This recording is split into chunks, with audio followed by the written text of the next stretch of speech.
Okay, that's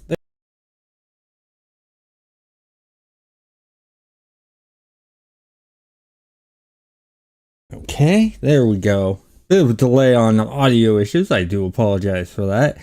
I have Xavi with me who's looking up code information, and I am going to be working on taking and doing some textures.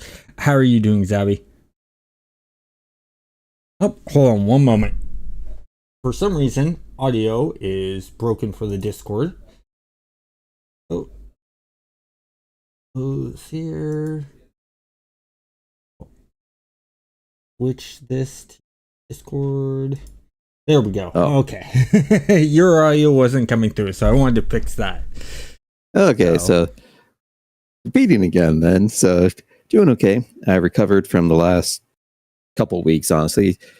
This seasonal transition has not been a good one. Yeah, it's been a bit rough for me too, but I know that you're working on some input stuff code-wise with blueprints, and while you're doing that, what I'm going to be doing is I'm going to be working in Photoshop. I want to redo the wood texture so that's not 500 by 500 pixels. Instead, I want to do a 4K one. Even if it's not going to be used in the game, I want to do a 4K one because you can always shrink down textures, but you can never blow them back up. Yes, there is AI to improve it, but it does a crummy job of it.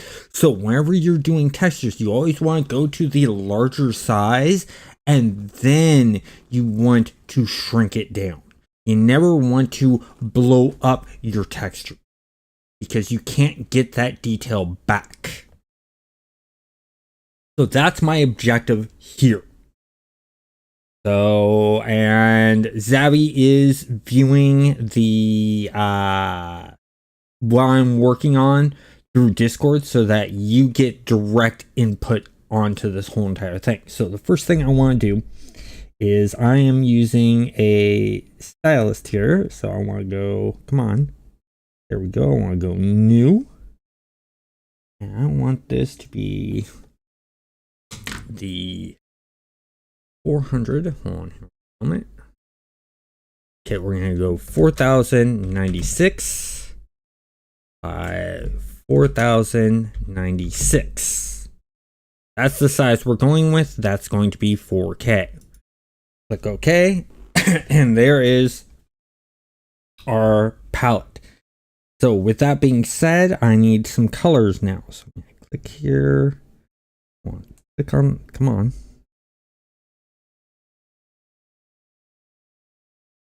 Try this. Got that. Why is it not? Okay, we'll do this by mouse then. For some reason. Oh, that's why. Cancel. Put to that. Deselect what we have. There we go. For some reason, when I had the selection tool, it wasn't working right. So I need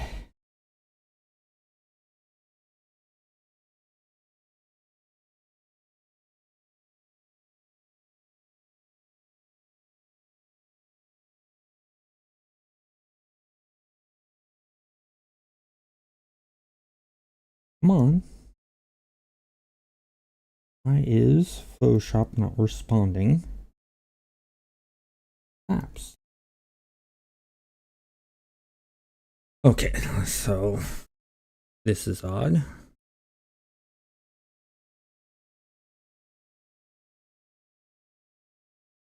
Whoa.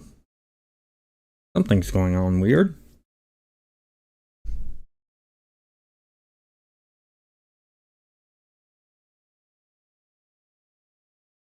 There we go. Yeah, Photoshop occasionally just acts up.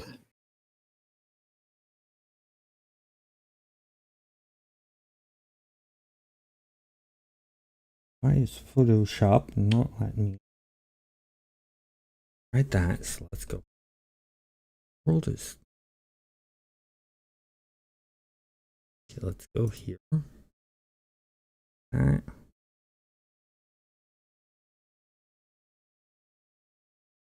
That color brown. Okay. Now, what we want to do, we need the brush tool. Want that? Okay. Settings. Come on.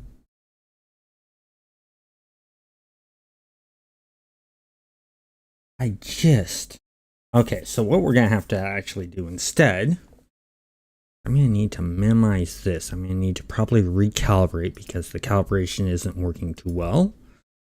So I need to do that.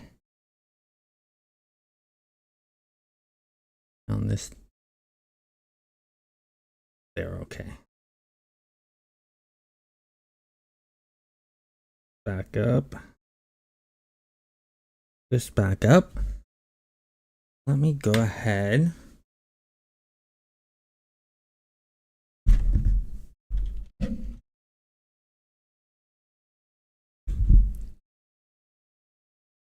Tablet.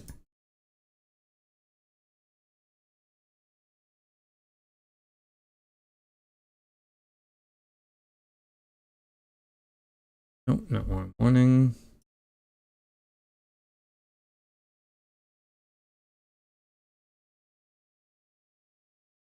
It's not recognized. Hate this.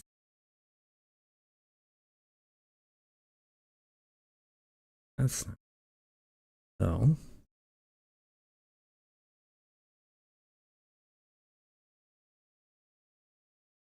Device not detected. Turning this off. Back on again. One thing I noticed on mine is I have to make sure to run the tablet software specifically every now and then. Yeah, and that's what I'm doing right now. So you got it right there. Got a middle-ish of your desktop.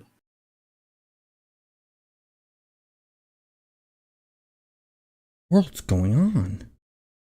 There we go. Something's going on with my computer.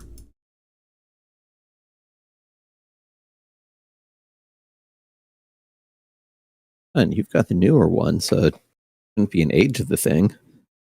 Yeah, I don't know what's going on.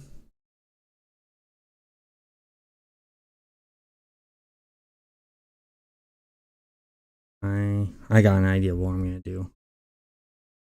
Close this. Turn this off. Unplug it. Give it a moment here. Wow, all of a sudden, sound controls are coming. I didn't even tell it to put sound controls up. Okay, there we go. Plug it back in. Why is everyone getting a black screen? They should be getting a regular screen. I apologize for the black screen. Give me a moment. It probably did screen capture over to the new device. Yeah. As you know, whenever you plug something in, all the defaults change around. Yep. Yeah. So let me go to display settings. Okay, so that's 2. There we go.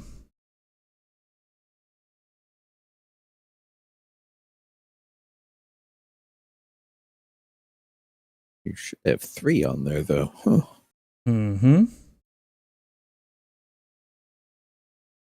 So for some reason, let me switch the display on this. Give me one moment, guys. I know you're getting a black screen, but they capture. There we go. Solve that problem. Okay, so display capture. So now you guys are seeing what I'm seeing.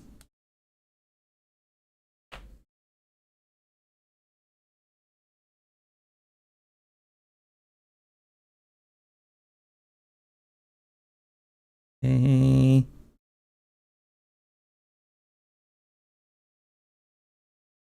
Do a detect real quick.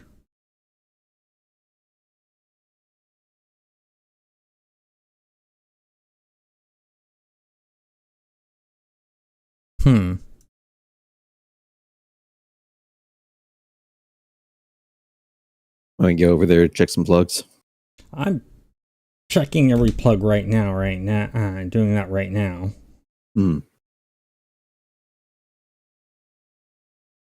So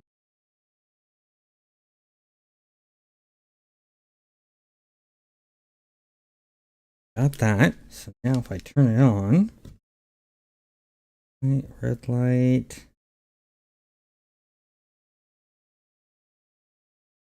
No signal. So let's see. Pull up the Huion thing again.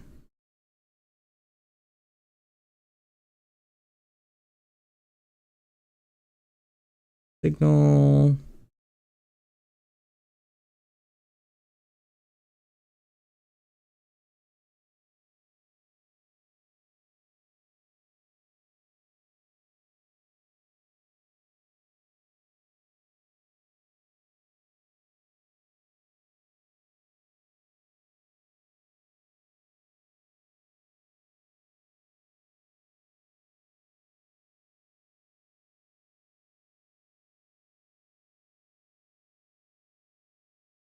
Yeah.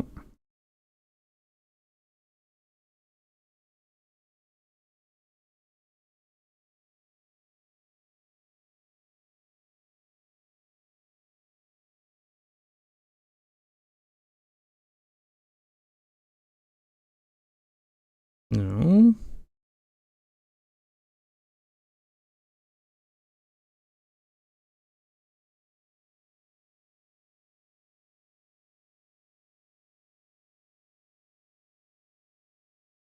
SK4.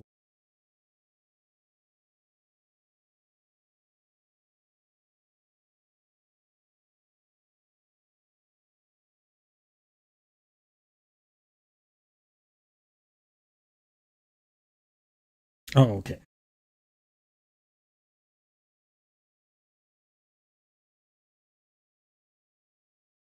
Okay, brought that up. Okay.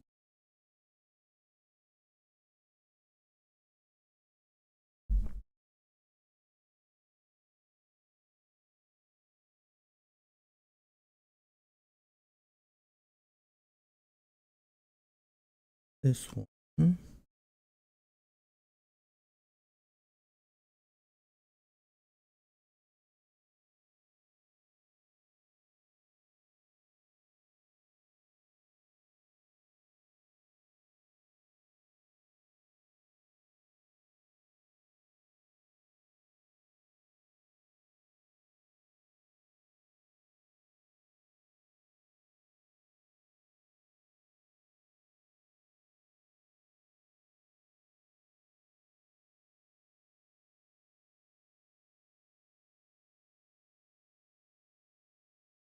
Ah.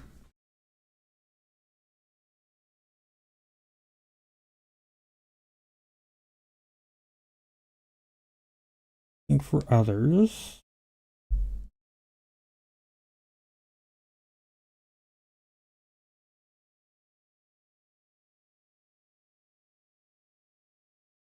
Colors.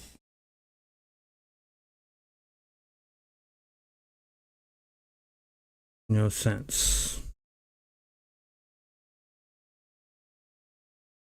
There is no other.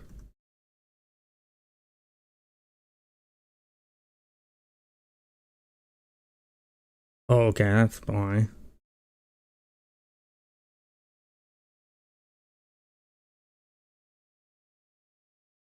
Oh, there's still no other.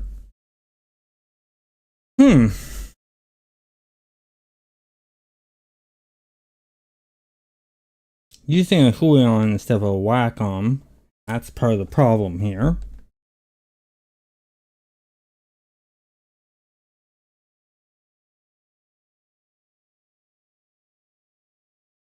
That didn't work.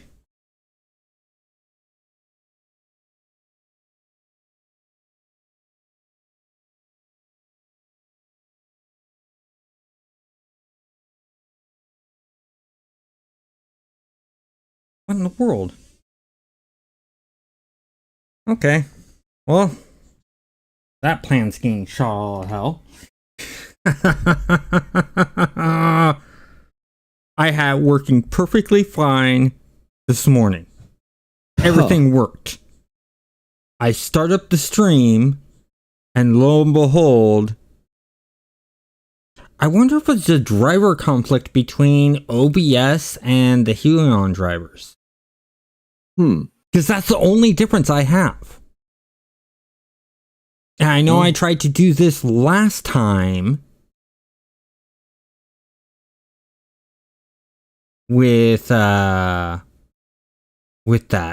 So I know I've updated the Helion drivers.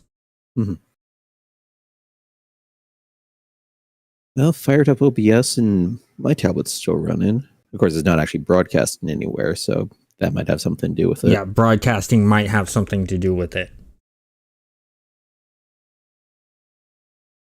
Because as soon as I started up the tablet and was broadcasting, that's when this issue arose. But earlier today, when I was doing the actual, fussing around, I didn't have OBS and everything was working perfectly fine.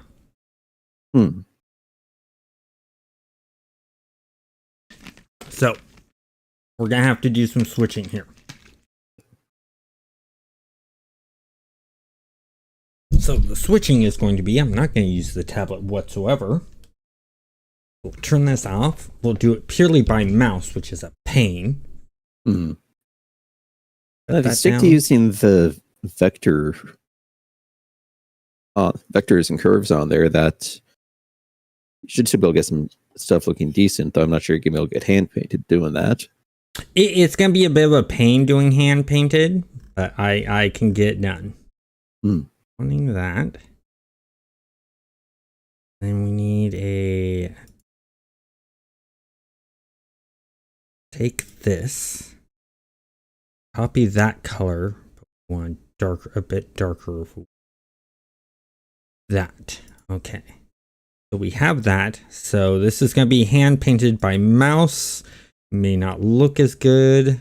That's okay. And we're going to go ahead and do... not what I want. Does not need to be perfect by any means whatsoever, as you can see here.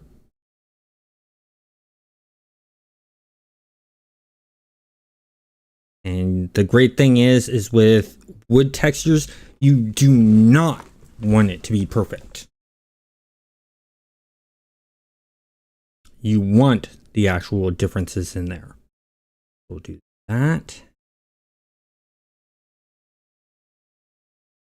Actually, I got a better way to do this. We're going to undo all of this. Edit, backstep. Okay, so we got that. We're going to go to our lighter color. We're actually going to fill this in. And we're going to go to our darker color. Go back to our paintbrush. Just gonna do like this.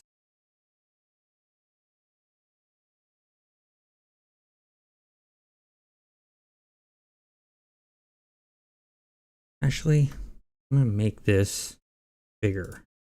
Edit, backstep. I want this brush to be bigger. So about...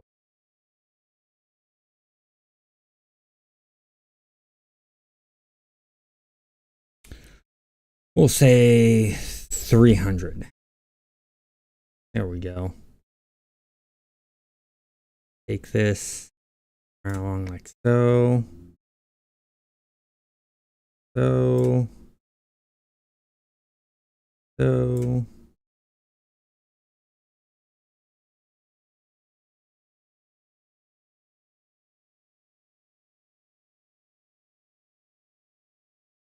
There we go.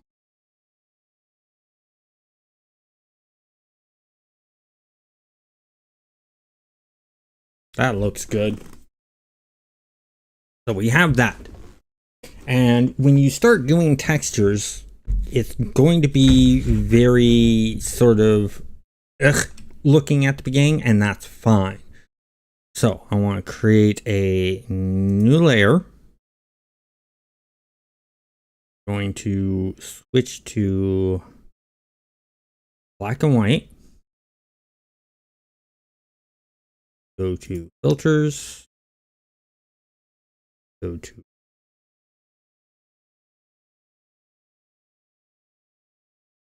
looking for blur. Under sharpen. Under fibers.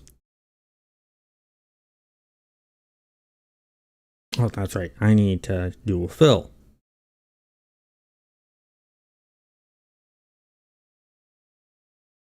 Fill this.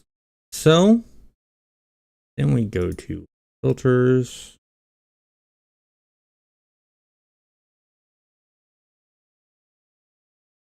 Render fibers. You get something like this, and you want to play around with this. Get something that looks like wood.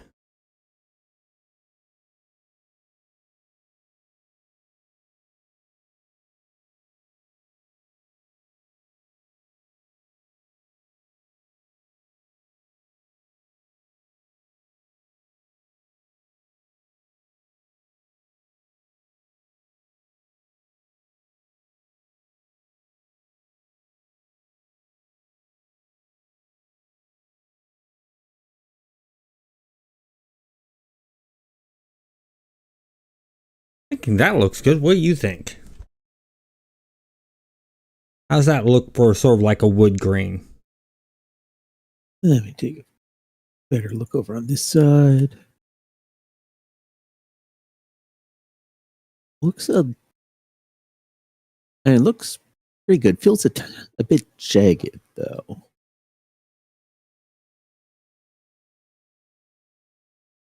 I go. I mean, it does have that sort of back and forth patterns right on there, but it feels like it just jumps too sharply. Well, I'm going to be doing an overlay on this anyways and lowering the opacity.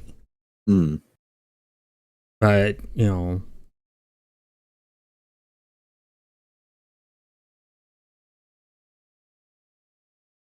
It doesn't have a whole lot you can adjust on there. Yeah. I think that looks a lot better. We'll use that. We'll go okay. We're going to go this. Switch this. Overlay. And we're going to take this to lower the opacity.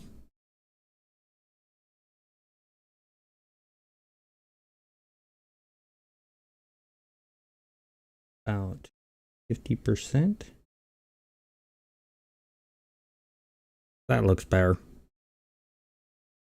Looks a little bit more like fur right now, but Lord. There we go.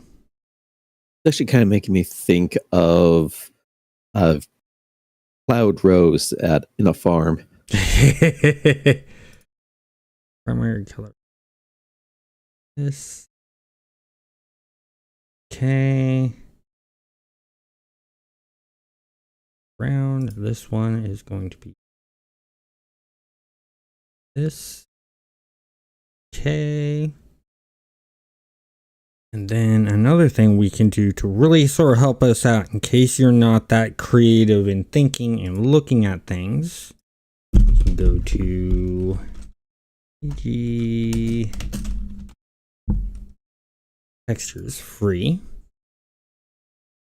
And they've now changed it to textures.com apparently. log in here real quick. What we're looking for is wood.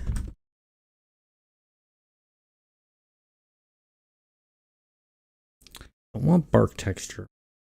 Regular wood texture. And for the surface you're going on, something with planks would work. Not for the texture I'm wanting to do, because I'm wanting to do those beams. Hmm. And those beams, that would not work out well. Hmm.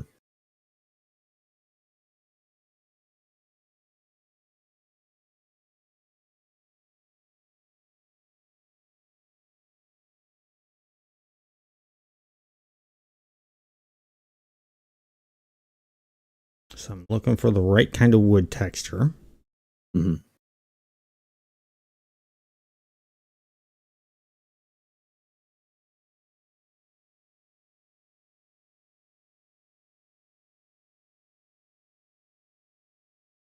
Well, that aged wood looks kind of nice.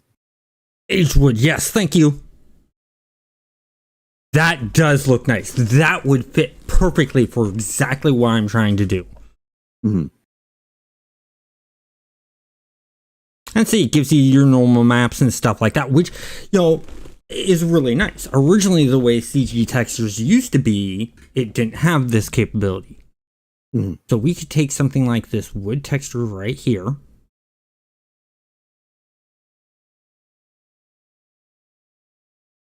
Not enough credits, not enough credits, not enough credits, not enough credits. So I guess it's not to the free raw textures that it used to be on there. Yeah.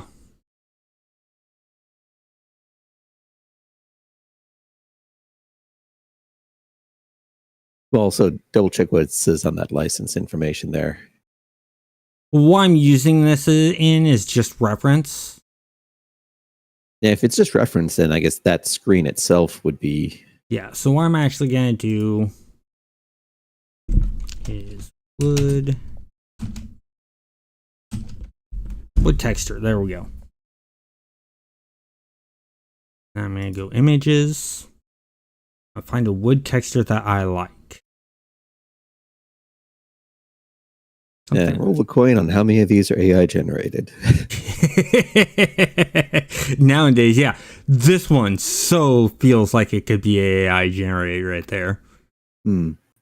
But I have seen ones that have worked like that. So, yes. So that's a very iffy thing.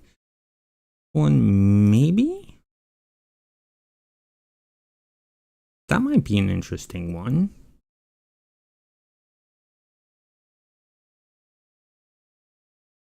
But let's see what else we can find. Always the thing when picking out textures is you want ones that look interesting, but you also don't want something that stands out too much as a single spot on there. Because, it looks fine when you've got the one image, but when you start tiling it over and over... Here's what I'm going to do. There we go. Switched it to say 4K wood texture. Make things a bit easier for myself. So if you want to get really fancy, one thing that might be interesting is try to do a 2-layer thing where you've got your base one that's close to what you have now. Mm-hmm. And then you effectively add kind of decal textures above it. And those ones you have like a different set of like the knots and the whirls and you can assign those multiples of those onto different repetitions so that it won't look as obvious that it's the same thing over and over. Yeah, and that's something that we can look into doing. Yeah. And I know Substance does that, but I'm not sure if you but Substance is now owned by Adobe, and Adobe has been screwing over there. So much for that. Yeah. I mean, never mind that. Yes, you're using Photoshop for this as well, but I'm using CS5, so I'm not paying a monthly subscription. I have not signed their new agreement. Like one that says everything you make with this is going to be used for AI training. Yes, exactly. and you will not be credited or nor compensated.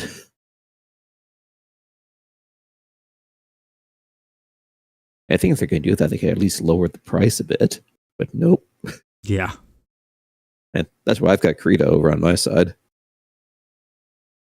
Still a bit of a learning curve on because it does a lot of the things, but does it in a slightly different way. Yep. I don't like that. Keep digging here.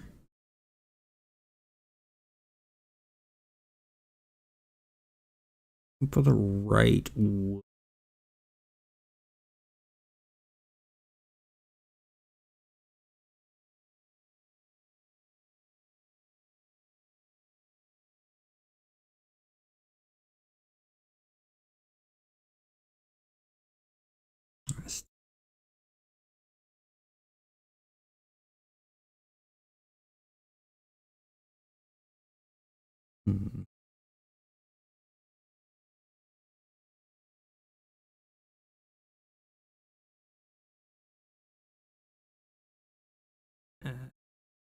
Got too much. All tail How about signs. that? You just scroll off the top left of it there. That one. Which one? Pick page 2. That one. This one? Yeah, what do you think of that one? That could actually work. So let's go ahead, right click, save image as. Ah! They're trying to use a weird format. Mm-hmm.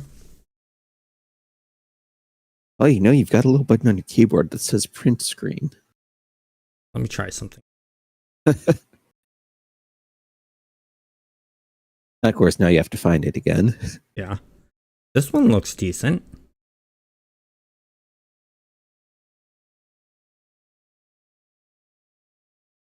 And uneven lighting, but Yeah. you're going to use it as is anyway. Exactly. Let me see what else I can find. No.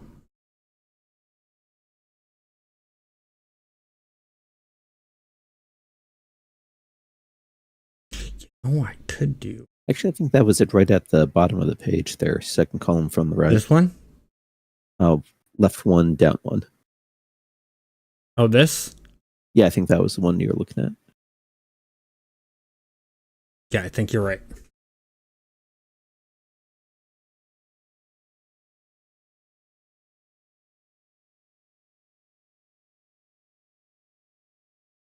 Okay. Now this. So no download button. Well, it says it's a raw JPEG on there.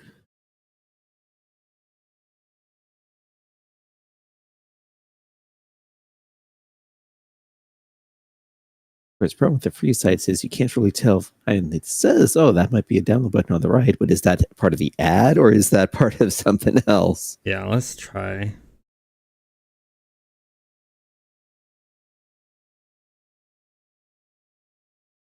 Well, attribution required. Yeah, if you were to use it inside it rather than as reference.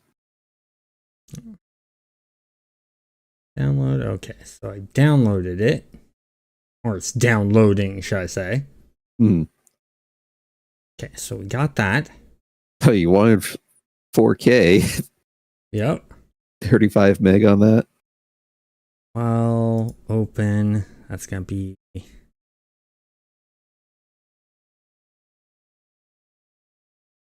the downloads. Documents. Oh, yeah, downloads on there. There you go. Downloads. This.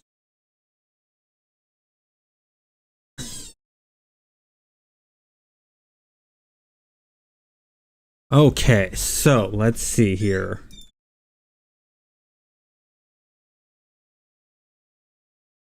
Copy this. Click here. Go ahead, add a new layer.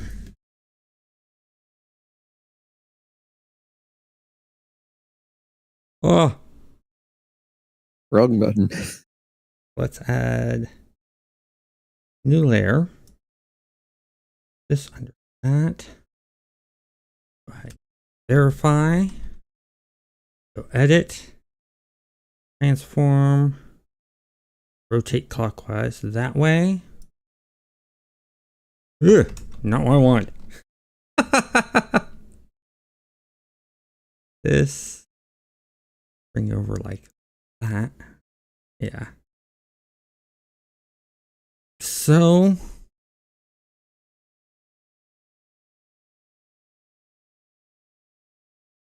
There we go. That'll work. And then this another overlay. You see how that changes things with just doing that overlay? Mm-hmm. And then we can adjust the opacity, drop it to like 50%, stuff like that. Notice that my markings come in a bit more than I did. And so, but for now, we actually want that really up front, because what we're going to do is we're going to add in our little bits to this. So we're going to be highlighting some areas here. And so what I need is brush. You do this on a third or fourth layer now? Yeah, so what I'm doing is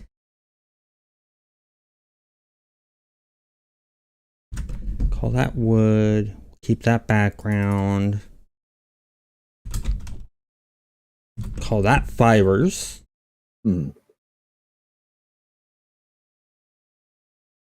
Click this. This is going to be shadows 1 here. Those 2.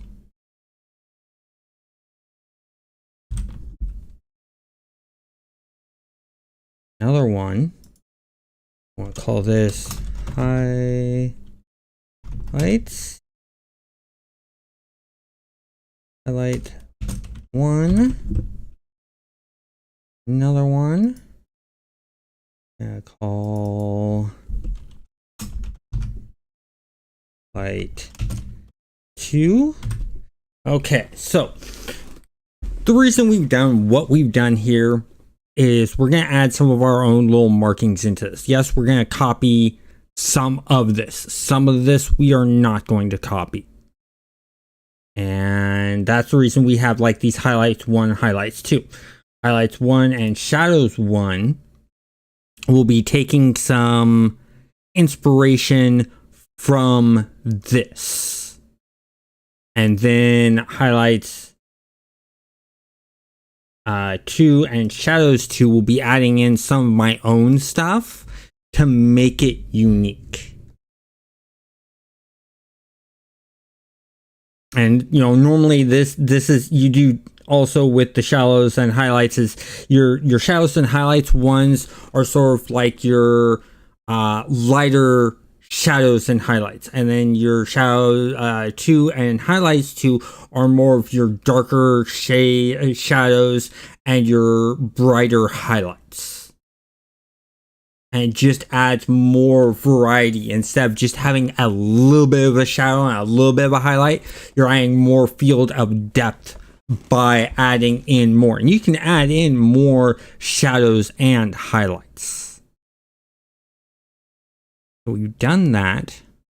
What we're going to do is we're going to switch back over to this, which was our normal default. Let's work on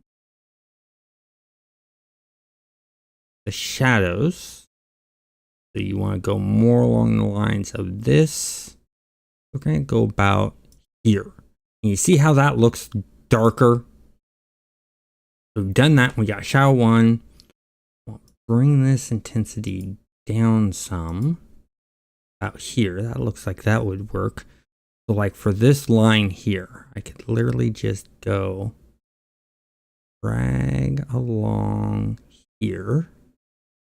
So that there. And this is where I really want the pen, because the pen would have the pen pressure to it. So I wouldn't have to go through and re-detail things. Because now what I have to do is I have to go in and I have to take and use my pen to actually do things. So what you normally want to do is, if you want to make this tileable, which I'm not really worried about, because I'm gonna literally create, the textures from this. So my UV maps would go on this, and I would cut things out and do things like that. But I'd want to go in and touch these ends up that I'm putting in. Because, like, for instance, if I turn this off, see, you get that kind of effect. We got that there. Highlighting that. And if I actually go here, drag this down some, stay there, and we want to take the fibers, throw that up there. You see how that's looking? It adds a little bit more aspect to it. And then what we can do is I can go to highlights here and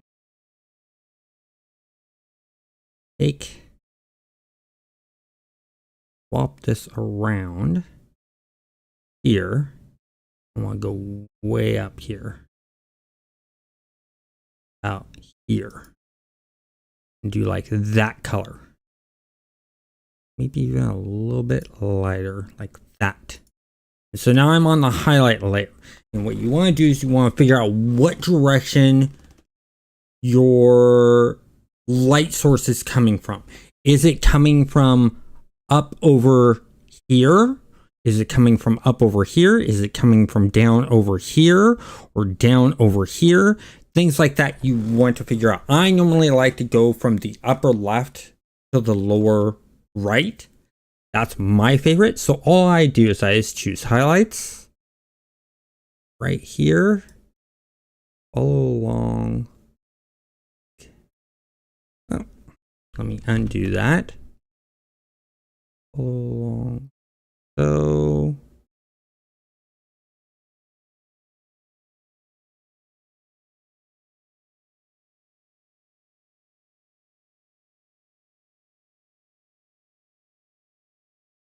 that. I want to take one that's right here, follow along here.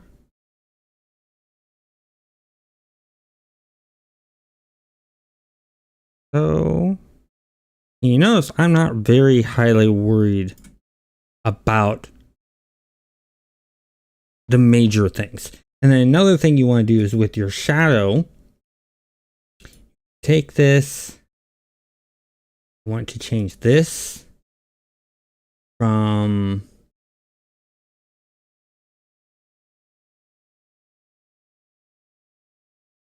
want to do like maybe a darken on this.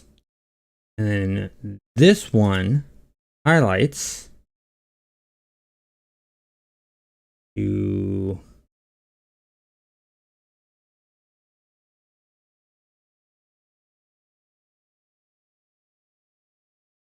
no, not that. Light, hard light. Oops, clicked on the wrong thing. Vivid light. Yeesh. No. And light does nothing whatsoever. Nope. Nope.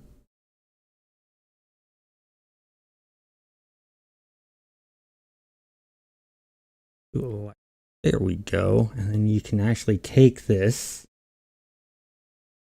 drop down the opacity a bit. So, bring it up a bit.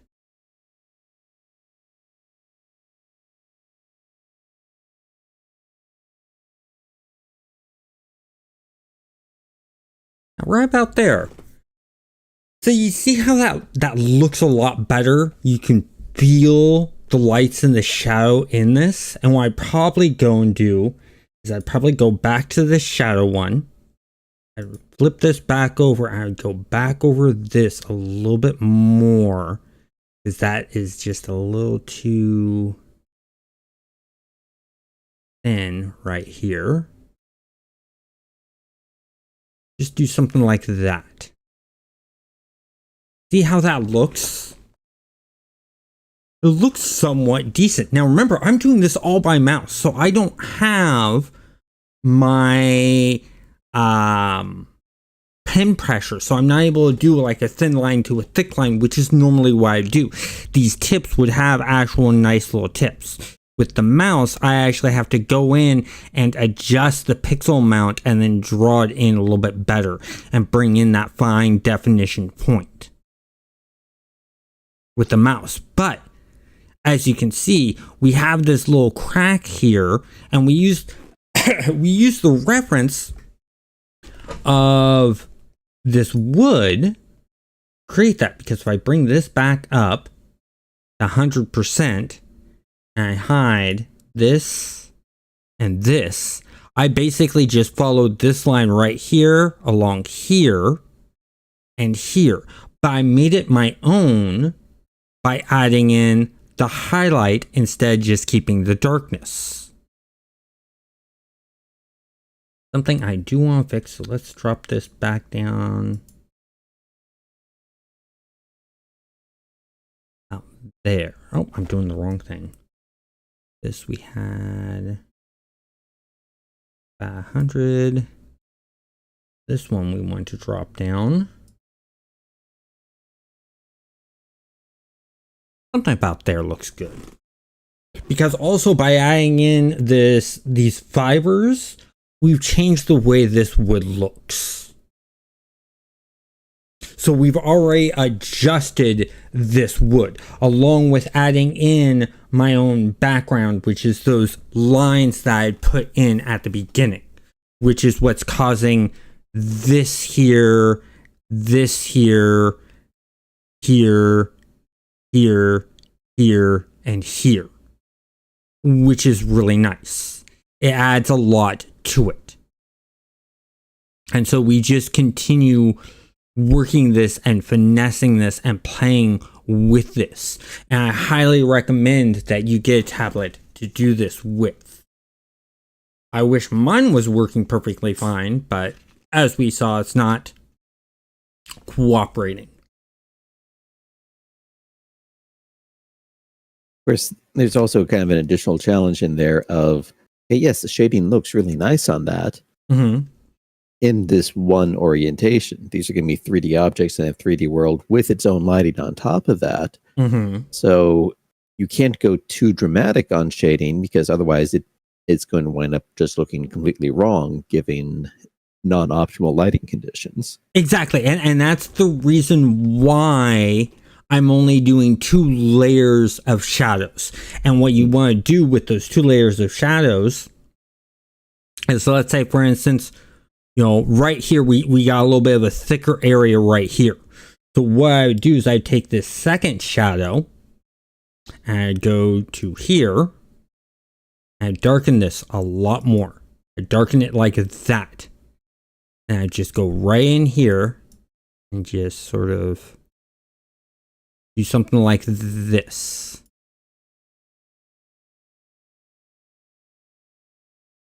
So you're getting that that little hint of darkness right there. Mm. And we're going to do this again. We're going to do a darken on this. And maybe drop this down some.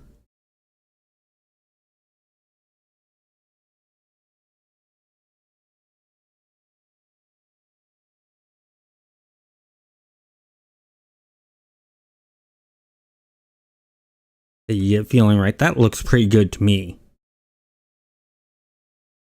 So we've done that, but then we can also do like a highlight.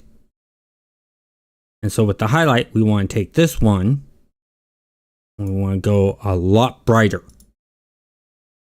And then on that highlights, we could do that in areas where we probably see a good highlight area.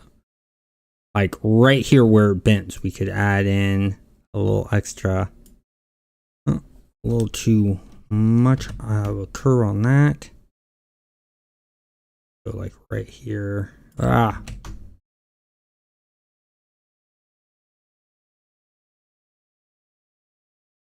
Keep doing this with the mouse.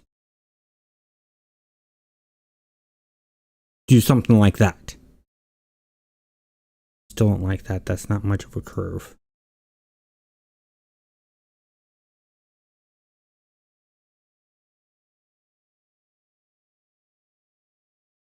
So you can do something like that. If we throw an over, nope. Gonna do an overlay. What if we lightened it? Yeah, we'll do a lighten.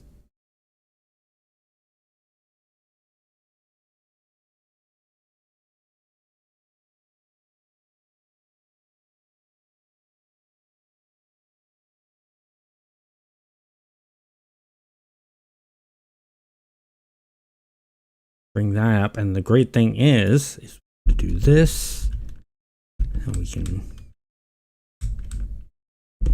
adjust and move it around a bit.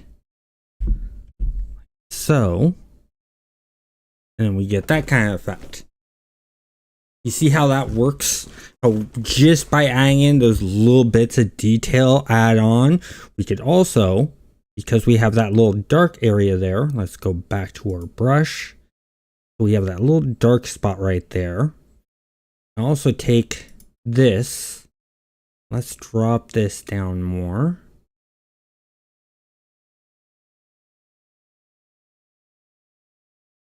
About 15, 16.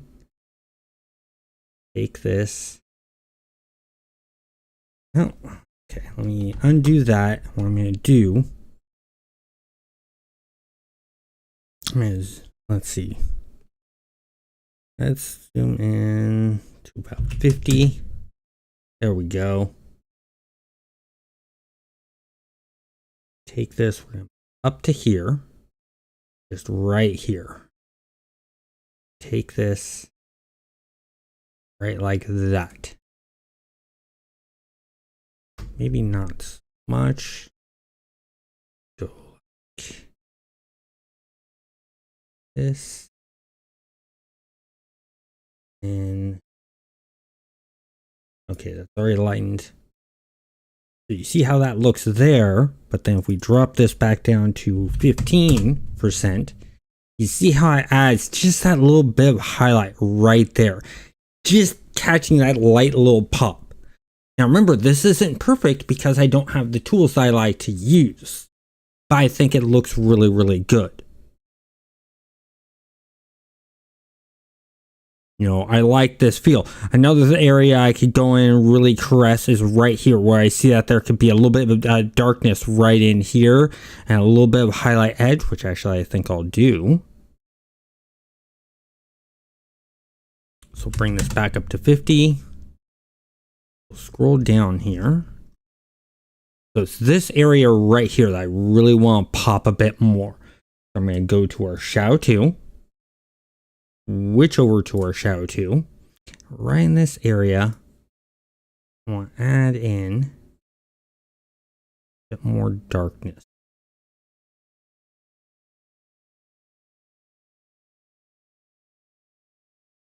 As you see, I just add in just a little bit more darkness. I'll also do that right here too.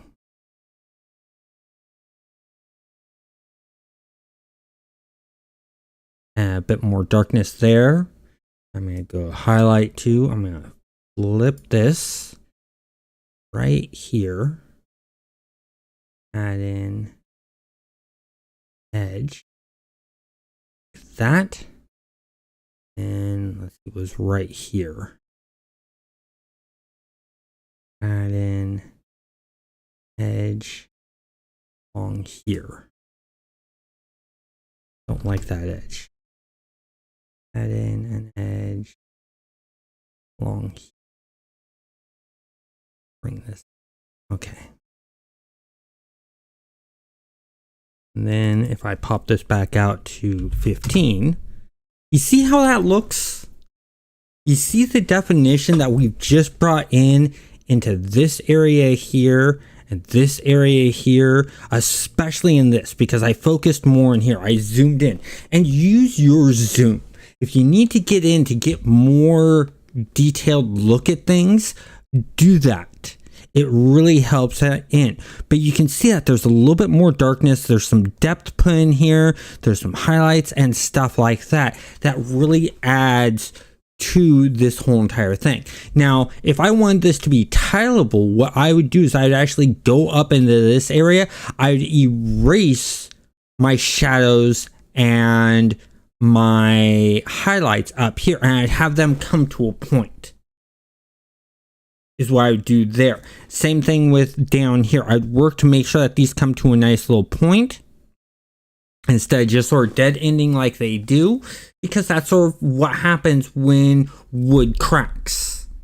Is it doesn't most of the time just dead end and a rounded corner. It comes to a point. And you want to pay attention to that in nature. And that's where I recommend what you can do is a lot of people have cell phones. Take your cell phone. You see an interesting piece of wood or a leaf or grass or some kind of texture that you like. Take a picture of that. Because then guess what? You are 100% not breaking copyright laws because you took that picture. That picture is yours. You can now use that as a reference for what you're working on and what you're doing, which is probably what I'm going to do in the future. I'm going to go out while I'm riding my bike or something like that. I have my cell phone on me and I see a nice piece of wood that I think that would fit well with the type of wood texture I'm wanting. I'm going to go and take a picture of that wood and then I can bring it into what I already have here. And I can put it in and overlay, and you can overlay several different wooden pictures and take aspects from each one and pick and choose. And then even if you take the image from the internet, because let's say you're out in a big metropolis and trying to get out to where there's a lot of nature is really hard for you to do. What you can do is you can take 2 or 3 wooden pictures and overlay them and use those aspects to have, like, let's say there's knots or something like that, and pick and choose from the different ones and then have that there. That way it is 100% your own art. Yes, you're using the references of those 3 images, but you're combining those 3 images and using them as references. It does become 100% your own art with just using those references, because then all you have to do is just turn that off and boom, there you go. You have that. But you want to add in some of these more darkened streaks. And also, just remembered, it was years back. Remember the one tree about like a block and a half down the main road where a storm tore like a third of it off? Like one of its major branches just fell. Oh, I broke thought you that got wall? a good... Yeah, broke the wall. You got a picture of that, didn't you? I remember you took the fancy camera down to take some shots of it. I don't remember. I don't know if I have that image still. Yeah, but that was a very... I mean, keep an eye out when in your area just for things happening, stuff like that, because you may find an opportunity for something that just is going to be relatively unique, because it's not often that you get to see the inside of a living tree like that on there. Exactly. That's a great point you make, Xavi. And I really like that idea. That's very, very smart. Get outlet to work now.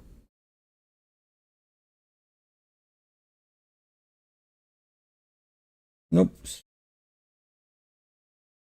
Still no signal. I'm going to do some testing on that. Figure out what's going on there. But anyways, I mean, take a look at what I've done just with the mouse so far in the image.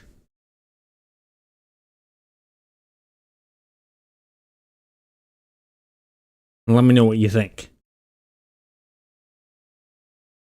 I mean, from here, it's looking pretty good, but yeah, you definitely need to do a bit more to get those fine lines in there without having it be on the reference directly. Yeah. One thing that was coming to mind was, for wood especially, the gradients tool on it there, because I think you can set it up so you set up like a simple pattern for the gradient. So you've got like your dark, normal, light, like that, and then you can just have it repeat. That's what this is. Basically self-tile. I mean, you've got that, but I mean, to get the really fine layers on there, so you don't have to do every single one of those by hand. You can do kind of a basic one. I actually prefer doing this by hand for one reason. The reason I prefer doing this by hand is actually there's multiple reasons. One reason is it allows me to go through and pick the areas where I want to put something in. If I see, ooh, I'd like to put a knot here, it allows me to put a knot there. If I see, ooh, I'd like to add in a little bit of something here, or add a raise point here. Like if I wanted to, I could go and say, okay, shadows. I want to do a raised point right here. Right? So what I would do is I'd go boom.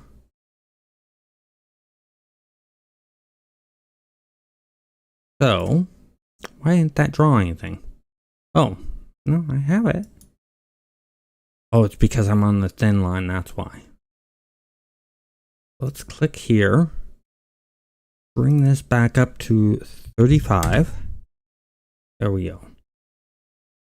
Let's say I want to add a thick line right here. Oh, that's because I'm non. There we go. Thick line right here. I can do something like this. And then what I can do, let's go to highlight one. Switch over from here. Go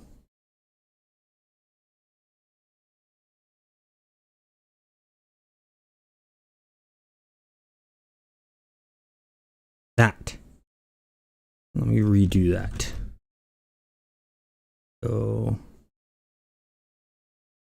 this. There. See, I can do something like that if I want to. And so yeah, I mean, now that level of details is what I'm talking about using like gradients for. I'm talking about basically the very, very fine grains that are in between the broad strokes that you had there. Well, and that's what the fibers do. Because watch, if I turn off the fibers. Yeah, but also turn off the reference.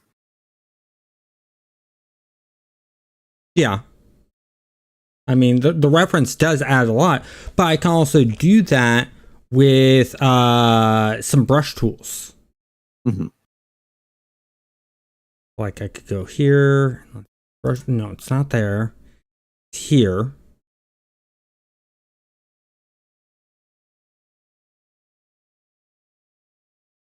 Do something like that.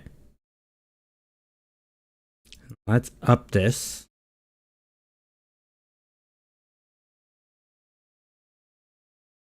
A little bit more. Let's go. Let's create a new layer. Here.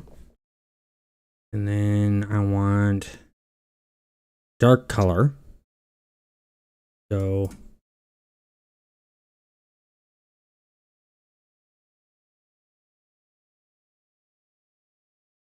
let me back up some.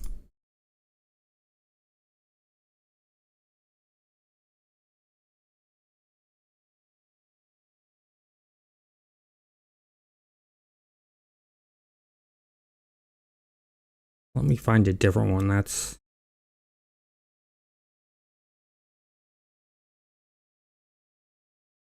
Find one that I think would work well for it.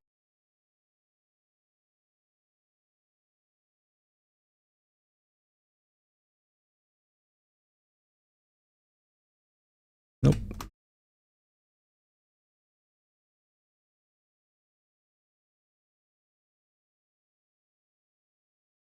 Nope.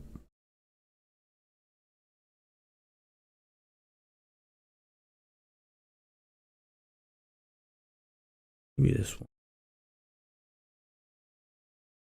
But then we also need to bring that brush size up.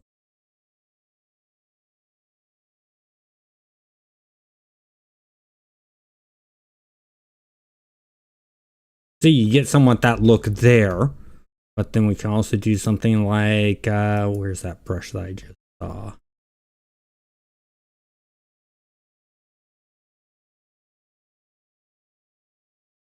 See?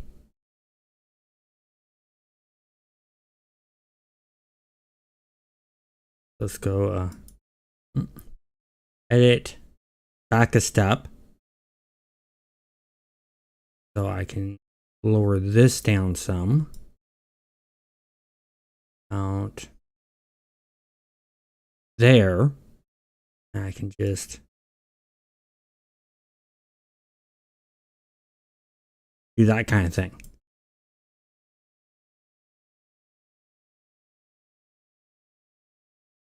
So we can add in that type of feel.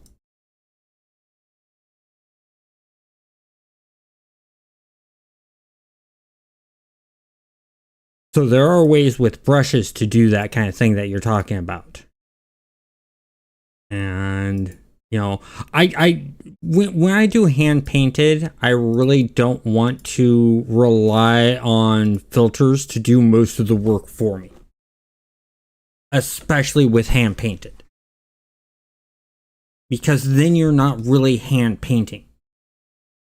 You want to use as few filters as possible in my eyes to be able to get that feel that you want. So, you know, I can do something like that there, you know, and then even, you know, do that, connect to there, do something like that. Then we can take this. Let's do a darken. Let's do what overlay. Overlay really darkens it. That lighten. No, lighten gets rid of it. But yeah, we'll just keep it as a darken. Take this. Drop the opacity down.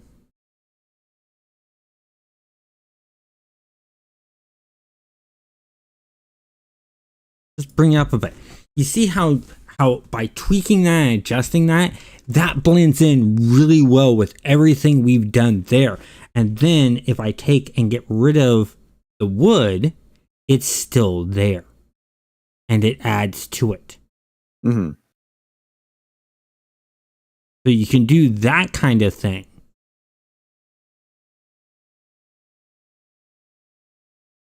And you know, the funny thing is if I get rid of this and I bring this back up to 100%, I wasn't even following what this wood was doing.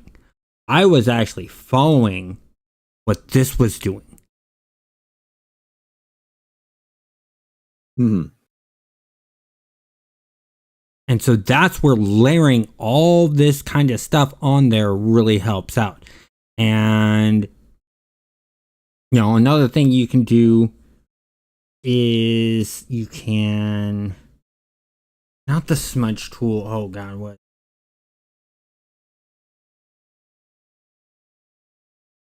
Noise. Thank you. You take that, get rid of that. Let's take this and let's add. So we're going to select here. We're going to go filter, noise.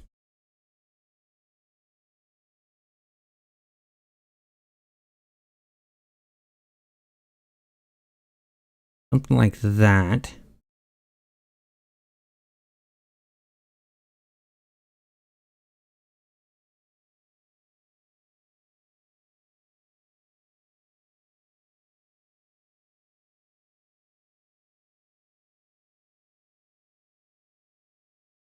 Something like that.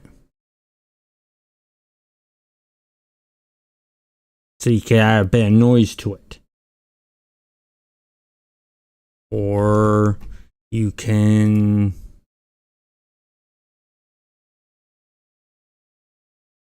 dust and scratches.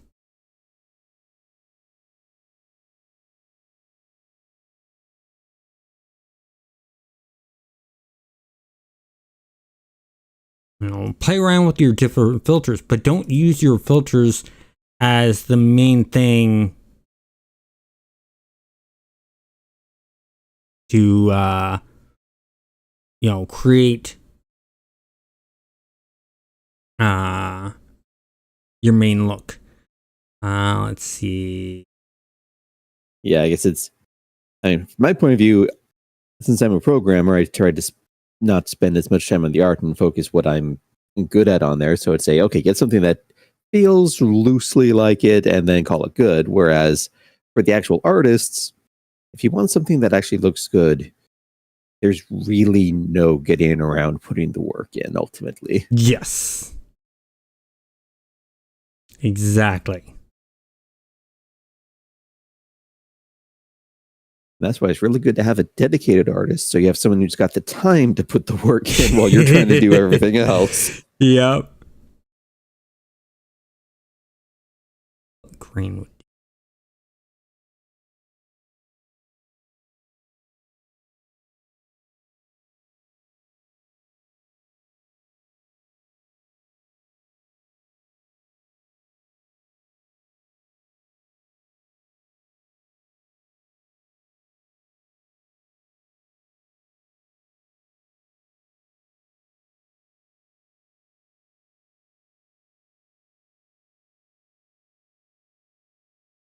No.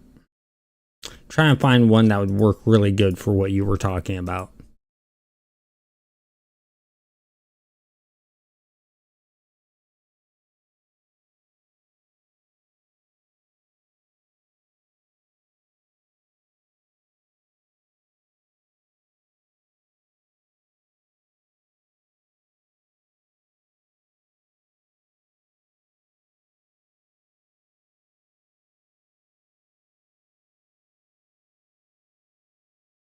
No, that won't be good.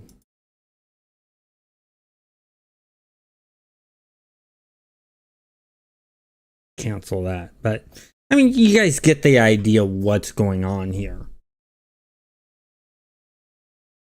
And that's the thing. For you programmers, yes, Xavi is right. Keep your focus on what works well. And go from there. Up this.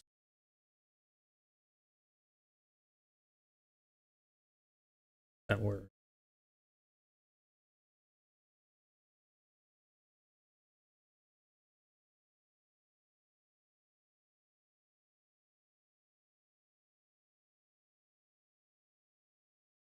And so, an artist, it's more of what feels right and what you're doing. So it really adds to everything. But I mean, like you said, like I was showing with this, when I was in here, once you got your thing set in for like your darkness and, for your highlights, you got the light, the lighten and stuff like that. Once you got those details tuned in, all you need to do is just go back and put in more of that coloring and stuff like that. And you don't have to worry about touching any of these settings anymore because it will just keep to that, which is a really nice feature, a really nice add-on and stuff like that. And I think what I'm going to do, I'm going to reach out to my artist friends and see if any of them have Wacom's or Huions and have trouble with doing live streams with them. Because Wacom, I haven't heard anyone having issues with that. Huion, on the other hand, who knows what's going on with that. But, I highly recommend that you have a graphics tablet to do this. Something that has pin pressure. Because that way you can have you can be doing one stroke and get your thickness and thins in based on how much you're pressing. So, it's like start off light, press a little bit harder, a little bit harder, a little bit harder, lay off, and then, you have your beginning tips and your end tips without having to go through and do touch-ups unless you really need to.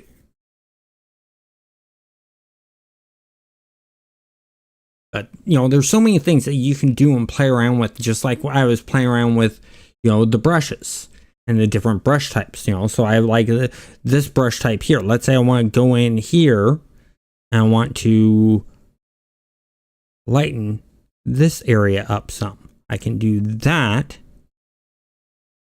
And it doesn't do much, but like if I go here, it does some. I can do things like that. Or I can go to this layer. I can bring this in. And you see how it does something. How I just completely changed the way this part looks. By throwing in that stroke. I've broken it up. There's the difference there. You see how much of a change that brings in? I completely changed the lighting of that effect. And actually, I really liked that. That really breaks it up some more. I can also go in and do the same thing here. I could start like here and just go here and go here. And look at that. I've just changed that up.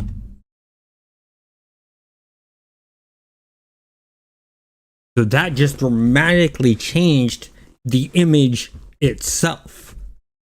And even though without that, you got that. But having that in there is really nice because it adds in some of those finer details. But by changing all of that, what you have of this wood image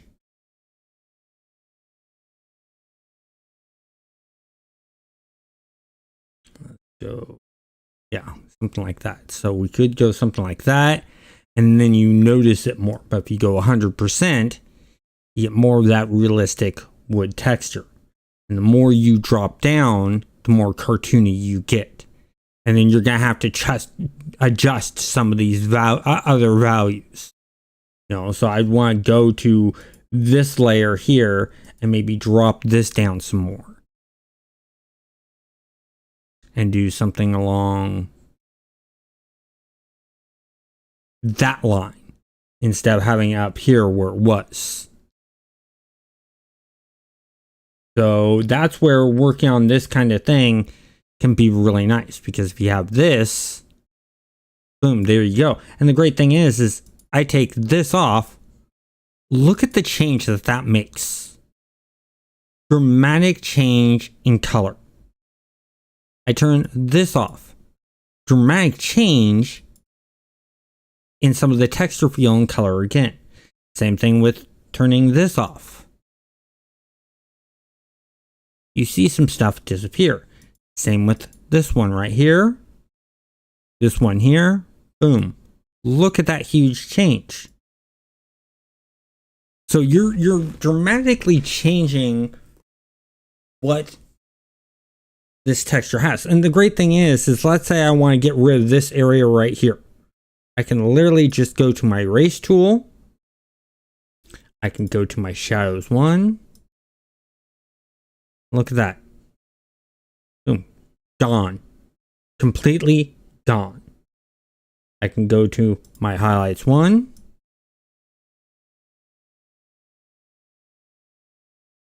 And just easily gone. And I haven't changed anything else. And that's where these highlight layers really help out. they really affect things.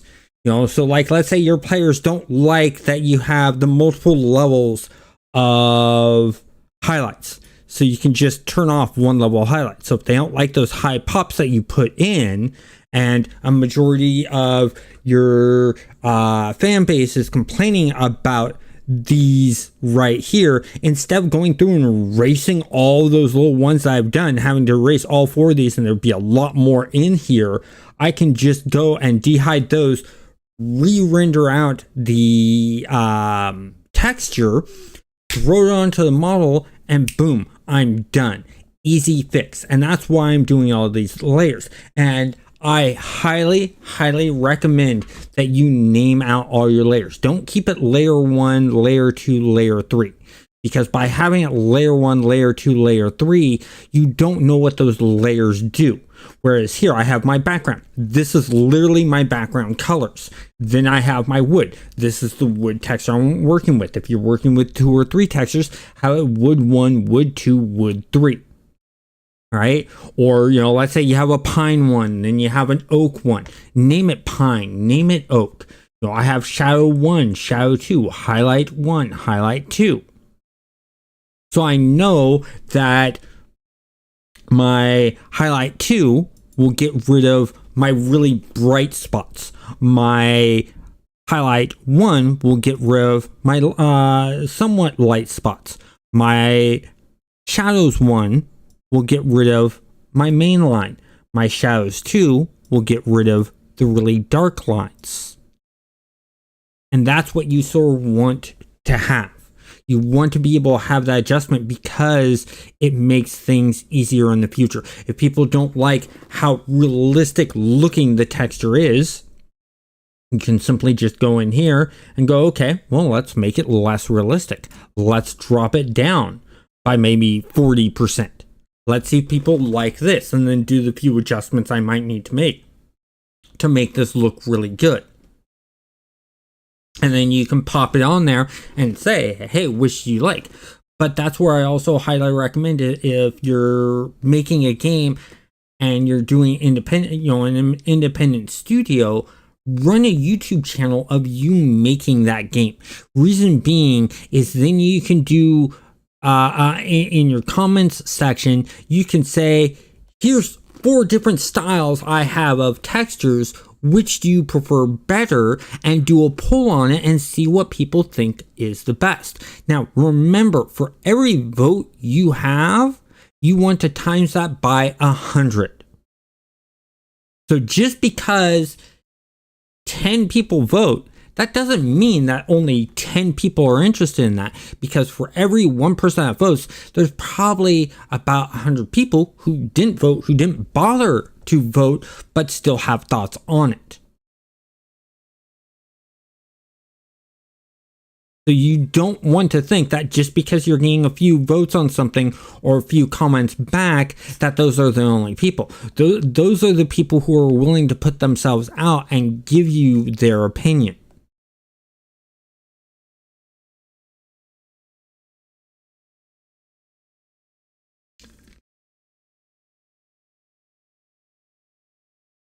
So, there's other things that you can do to really sort of change this up. So like, let's say I bring my wood back up. I could go back up and there's my fibers. Very slight little change that you notice there. Right? But then I can also increase my fiber density. And you notice that changed it too. I could bring this all the way up. And that really changes the feel of it, but I don't want it that high. So you can play around with this all you want. I'm probably going to keep mine probably somewhere in that range is where I keep mine. And then you can also play around with some of these other filters, like maybe you don't want that. Maybe you want to lighten things. Maybe you want to darken it. And that affects things. So now when I bring this all the way up,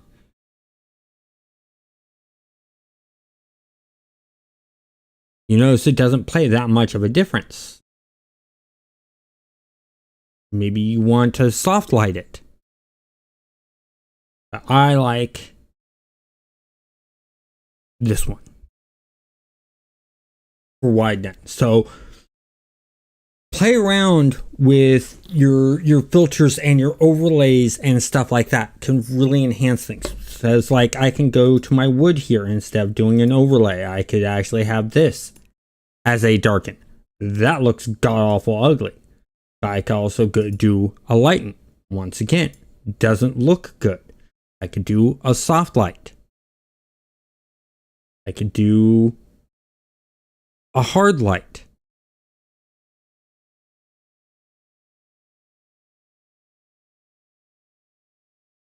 You know, I can do things like, let's see, what would be another one? You know, linear burn, which definitely don't want to do. You could multiply it, make it a really dark wood, but then once again, the thing about this is you can take this and you can drag this down and change that.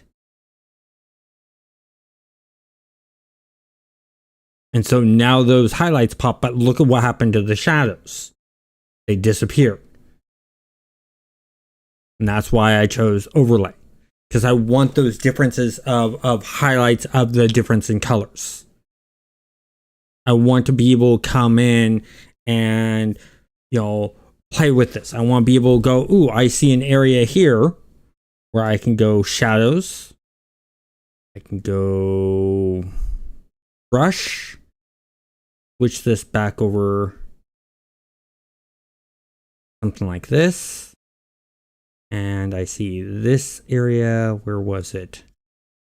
Just saw it and I lost it in my eye. Like right here. I could take this, draw a line right along here. That is too thick of a line.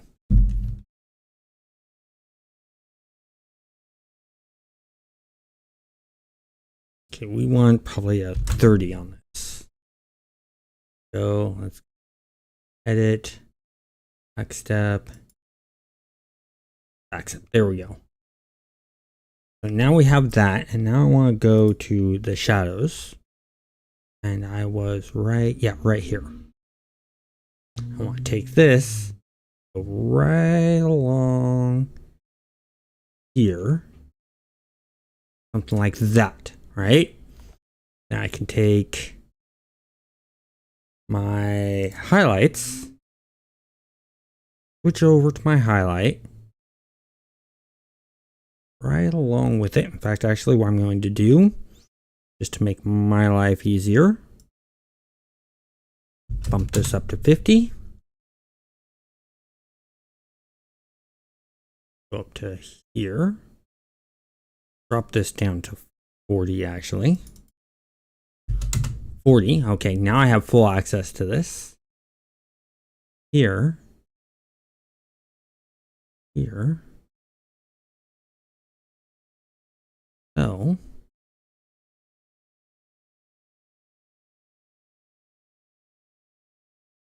And you notice my hand's shaking and that's fine. In fact, you wanted to shake some. And just go like that. So now,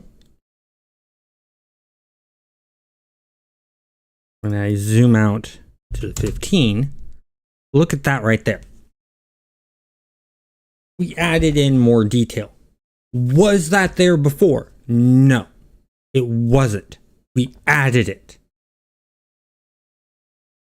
And it has sort of a nice definition here and here because I spent the time and I sort of did some things. But then what you can do is we can go back in.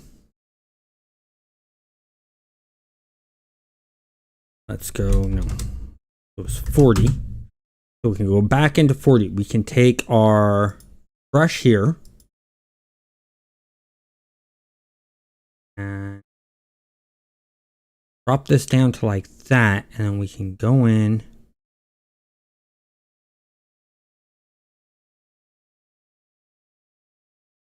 Clean that up some. Oh, too much. We can go our shadows. Do like that. Go to here. Clean that up a bit. You see how that sort of now has that fit and feel right there? And that looks good. And we can go up to our top here. We can do somewhat the same thing. Sort of caress that like that. Go to our shadow layer. Rid of that. Press it like that. Go to our highlight layer. Or do that. Shadow layer. Or do like that. See how much nicer that looks? And that's what you can do. So you can just draw your lines and then you can take your erase tool and erase those lines so that you actually get that point. And that's what I've done here with the mouse. It takes a bit more finessing and a bit more work, but you notice your end results is a lot nicer. So let me go back to the 15. You see how much nicer that looks, how much natural that looks. And I can go in and I can do the same thing up here, which actually I will do.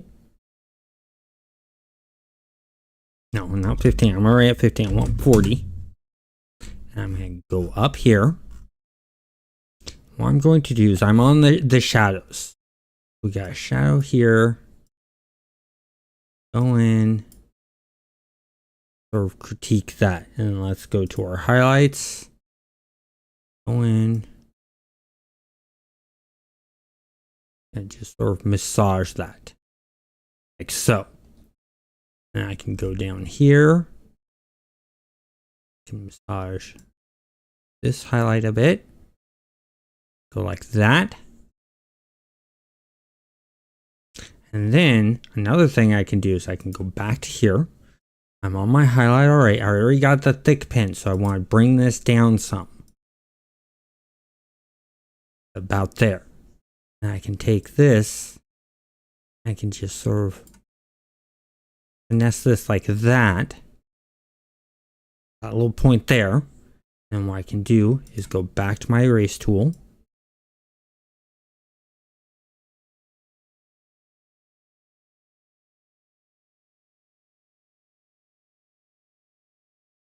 I can finesse it. See how that works?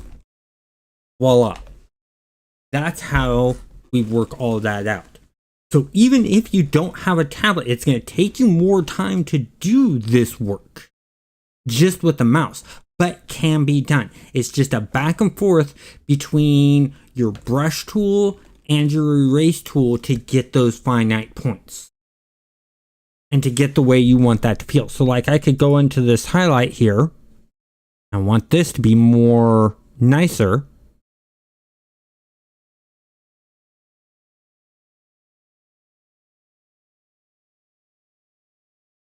Just massage it.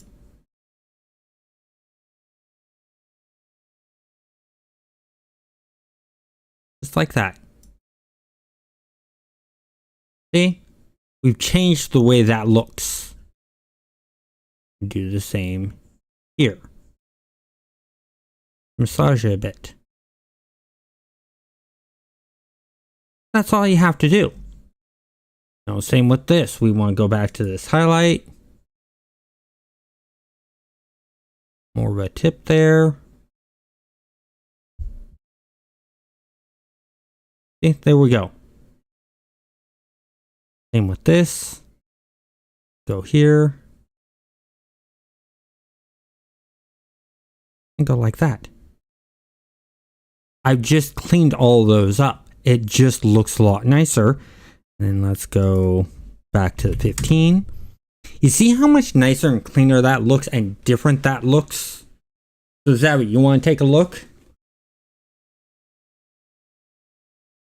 Yeah, I've been keeping an eye on it over here. And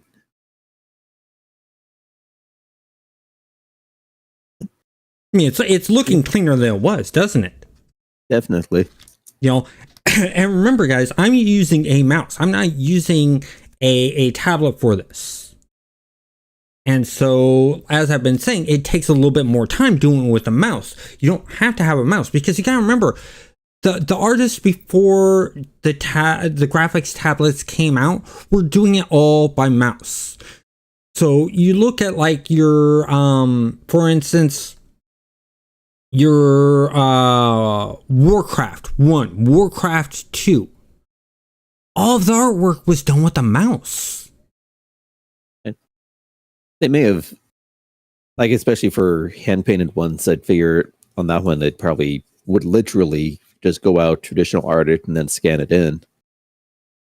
Yeah, but they have been known to also use the mouse just to create it.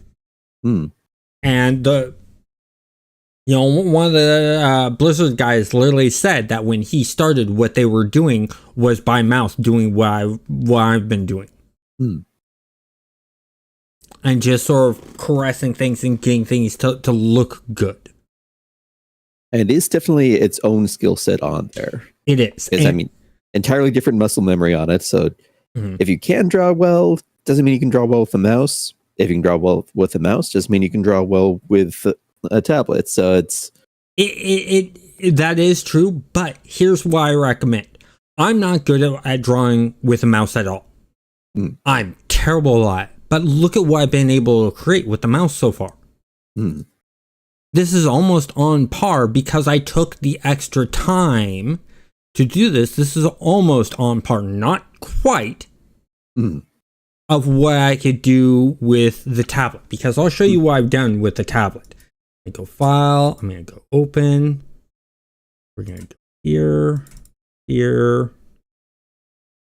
We want this one. This one, art, textures.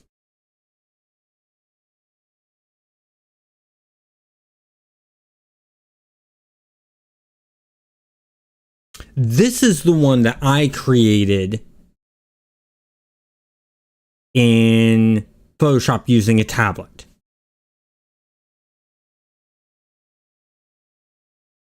Compare that to this. And all I want you to do is just look at this area here. And then you can look at any areas here. You see some of those highlights. You see some of those changes. And that's what's important. Is that adds on to the effect. And this one, if you're sort of questioning things, are you sure you didn't pull out on the internet? Okay, fine. You want a full look at that? Let's go here. Here you go. I've created all of this. We have that. Take that out. We have that. Take that out. That's what we have there. The base. So the base is just the base color. This, as you can see here, we have the wood panel, we have the fibers,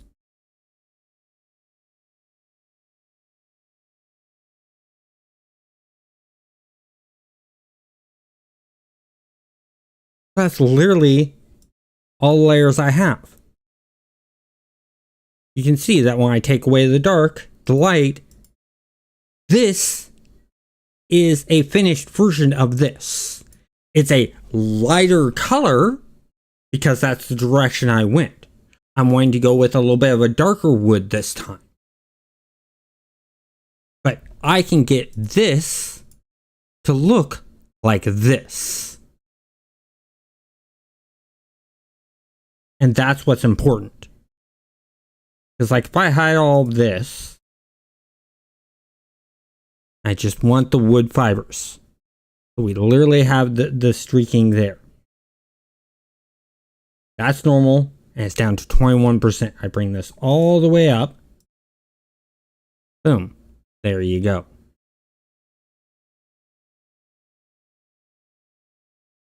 And a lot's been done to that. So in fact, we can actually do that on this. So I can actually get rid of these fibers, delete those fibers. Let's create a new layer. And let's fill it with this color. So we literally have that. I want to go filter.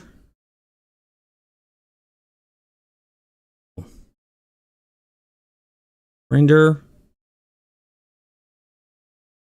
Fibers.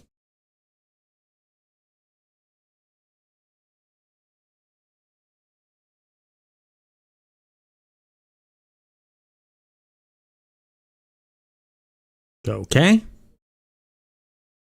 Get something like that, right? Or I can undo that.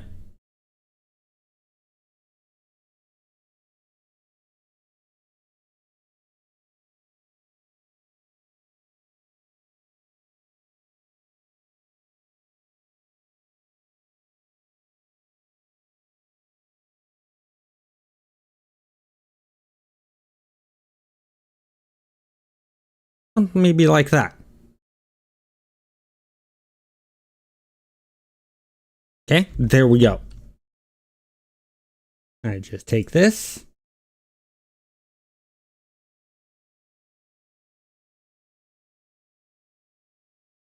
Let's drop it down to around that 20%. Like so. Or we can bring it up deeper. Now I change this and turn this off and on. Look at the change that makes to the wood. That really changes the wood. And actually, I like this fiber a lot better than the last one.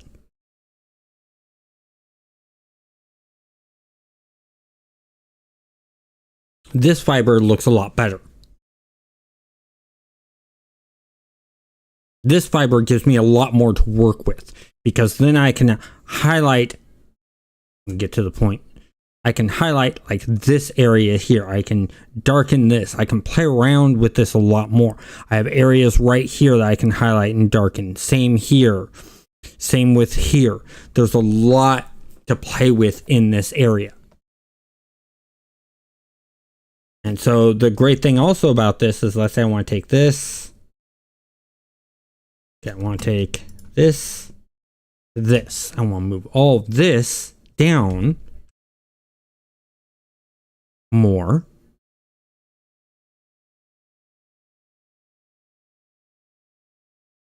Up more. There you go. You can play around with it and really adjust things and tweak things to your fit and feel.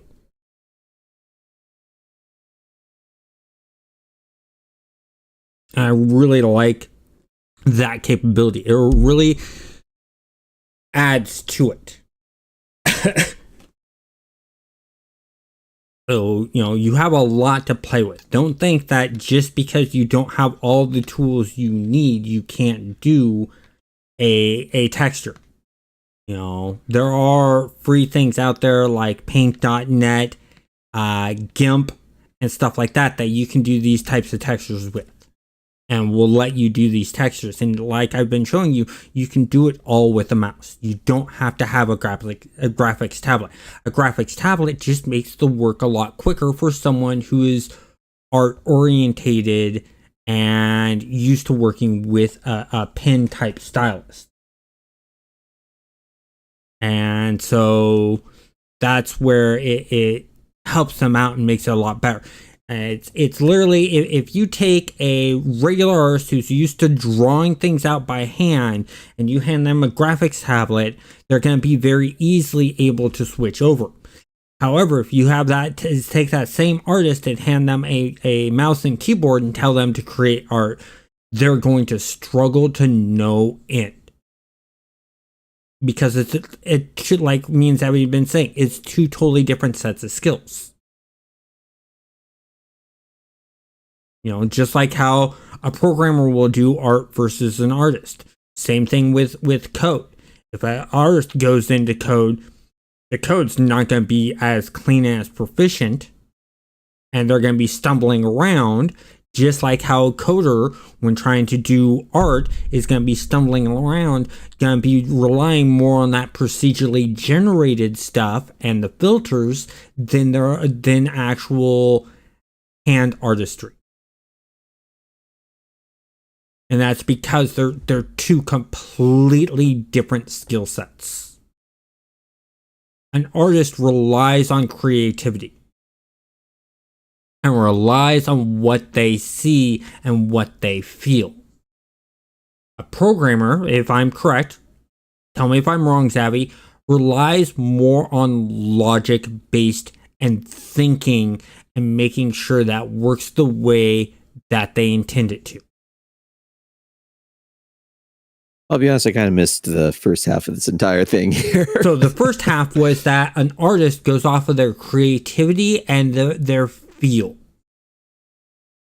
Whereas a coder goes off of logic and making sure that works the way they want it to.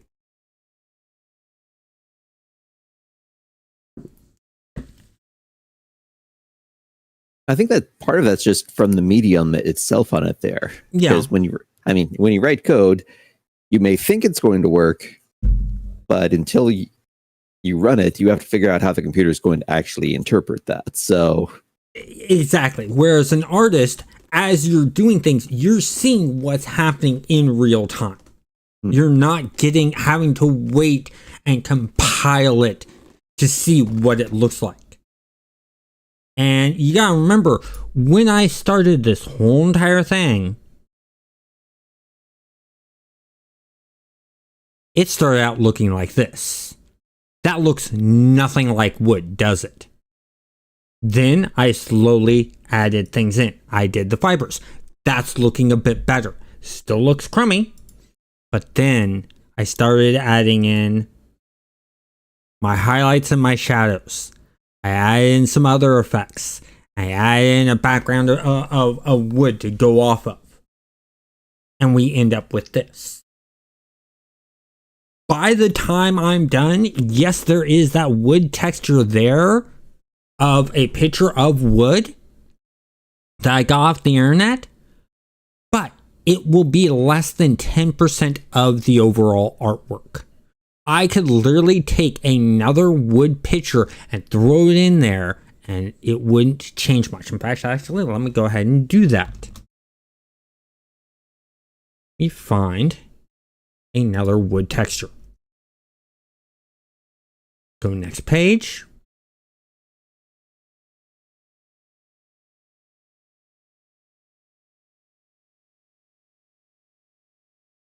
I like this dark wood. Actually, no, let's go with a totally different color wood. Let's go with, find something that will actually work.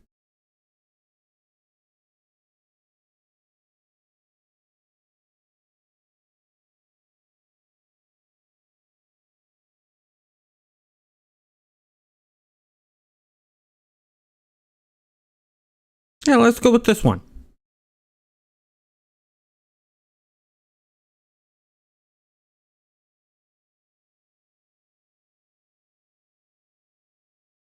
Let download.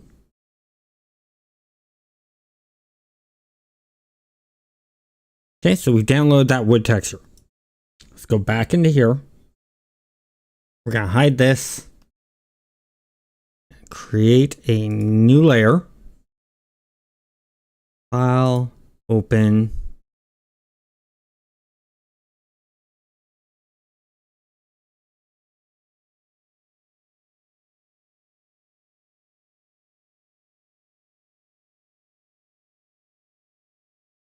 There is.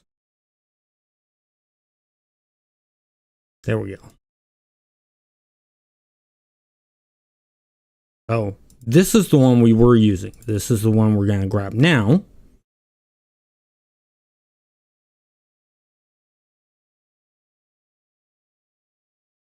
I'm going to copy this, put that there. Going to go edit, form, 90 degrees.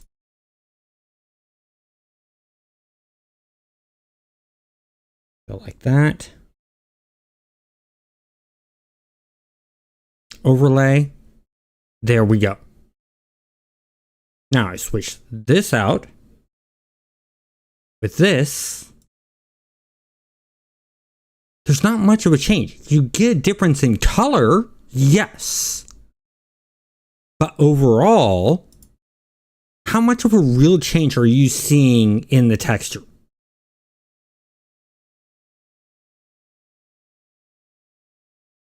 Is there any real major change in what I've done? You see a little bit from where I put in these streaks here and the work I've done on this lighter one than the darker one.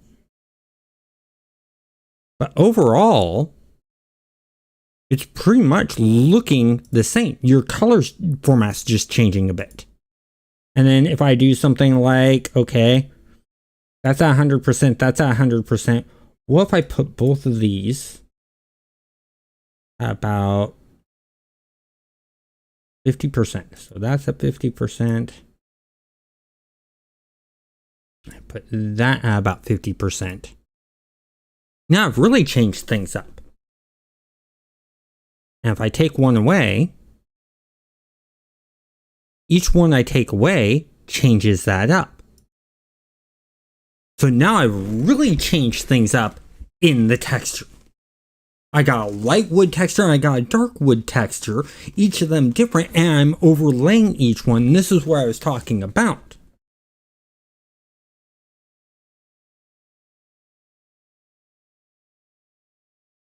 So that's where, like I was saying, layering those wood textures.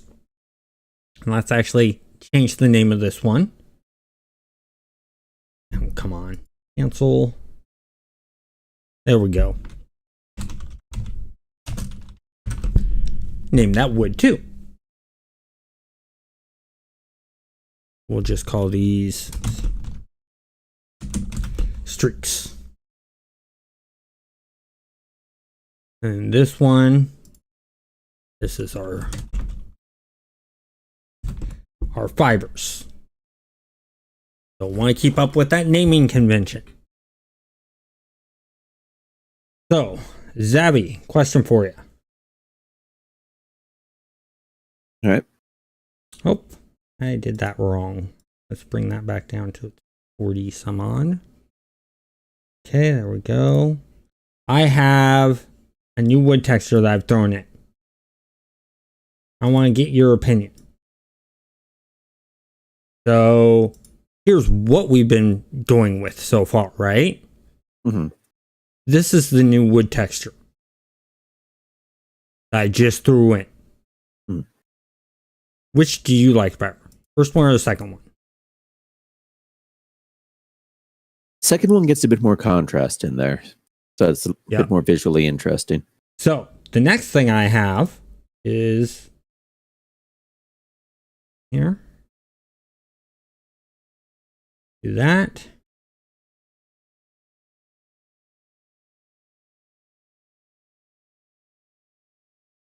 What about that?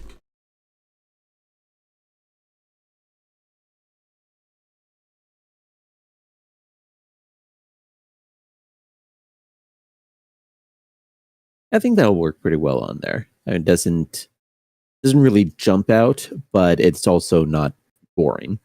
Exactly. But it's a fine balance to make on there for something that's supposed to be a background element. It is. And because I'm using wood textures, they can't say, oh, well, you just used one of our wood textures. No, I used a couple of your wood textures and I add layers and layers and layers onto it. Mm. So therefore, I'm only using it as inspiration and a little bit of an assistance to make it pop a little bit more, but majority of the work is mine. Yeah, just gonna need to get some more little dents and scratches and stuff on the scratches, or even just highlights, more highlights and shadows in there and stuff like that. I'm gonna work on that offline. Yeah, I mean, I think ultimately, kind of the best thing, it's just gonna be a lot more work, but best thing would be if you can get it to looking that good without having the reference images enabled at all. Yes.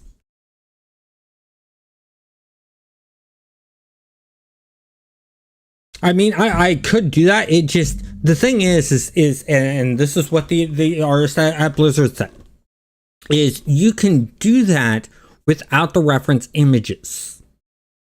So you can get it to look this way just on this alone, because I mean, that already looks somewhat decent. Yeah. Right? But it just means that you have to spend more time creating those little details. Yeah, but it does mean in that case that you don't have to worry about anyone coming in with copyright claim on there. There's no point even defending, saying it's like, look, your product is not in the final product. It does not exist in there. Therefore, yeah, go away. Versus as it is now, they could say, okay, it's still a significant part of it. Therefore, it was a lot easier back when CG textures was just straight up, okay, here's some good photos. They are royalty free, copyright free. Just, I mean, yes, they were still rough, but just go off, take them, do what you need to make them an actual workable game texture. Yeah, well, and that's where I plan on. These right now are just placeholders. I plan on going out, cycling around, and taking my camera and taking some pictures of wood. Find some like wood benches and stuff like that, and just take a picture close up of the wood. Yeah, and utilize those. Fine. Well, I suppose can't really say, oh, we could just use our desk because this isn't actually wood. This is just a kind of a veneer print. So that probably actually is copywritten by someone. Exactly. And, it's that whole entire plywood thing where it's like, ground up wood reformed. And then they put print on top of it. I want to actually go out and find a good, like, slab of wood that's turned into a bench. And take a picture of that. I mean, the nature reserve there should have some good stuff. I think they've even got a full-on stump. Yeah, like I'm talking about like a good 3-footer. And just take a take a picture of that, but just like a log cut in half. And take a picture of the inside of the wood. And then I can throw those pictures in. That way no one can come at me because I took the picture. From specifically a publicly available source. Exactly. Any woman could have gone and taken that picture.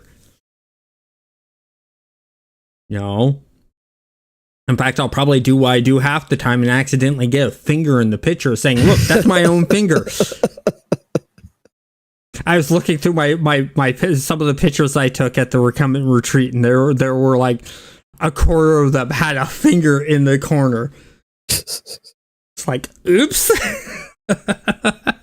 So may not have any kids, but you're fitting the dad stereotype. Oh yeah, always. But anyways, I think we're pretty much done there. I think we've done a good amount in showing of texturing and what you can do for wood texture. Later on, I'll show how to do stone, and it's somewhat the same reference. There's just a few little things that you do different.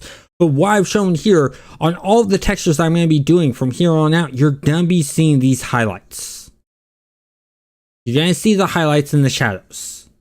On all of them. So this carries across to everything we're doing from here on out. The background and like the reference stuff, that's what's going to change. Same with maybe some of the filters that we do. But that highlights and that shadows is really what's going to bring things to life in your drawings and in your textures. I want to thank you guys for all hanging out and have a great day. Night, everyone.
Any at the end. But hey, if something, yeah, if something goes wrong with using the BTAM or some other thing that converts your image into a bump map or a normal map,